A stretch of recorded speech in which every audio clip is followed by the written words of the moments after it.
Achije ariyo omaki kod nyasore mane ogero romo milion 9 gwenge mag Isebania kinde apedha mane otim kod obila kotelnegi od CS ma Isebania Meshak Mulwa.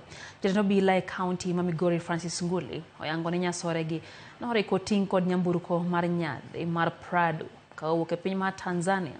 Nguli wacho ni dereva mar nyamburko no to notemo yombo obila, kata kamano ne gijuke kendo ne gimako achije ariyo ka achich mar adek to noringo. Wacho ni achije gi odinegi e tesend obila ma Kehancha ka ichano chwalo gi e doho.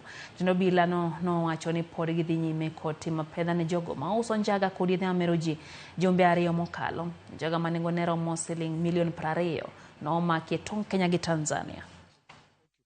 The driver and another occupant, they were arrested by the officers, and one of them escaped.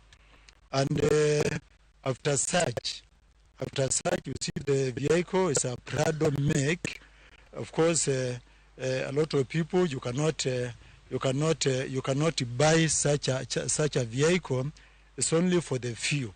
So inside that vehicle, we are able to intercept and search and get 6 sacks of narcotic drugs, precisely cannabis sativa, to weight almost 300 kilograms, with a street value of Kenya shillings 9 million, and of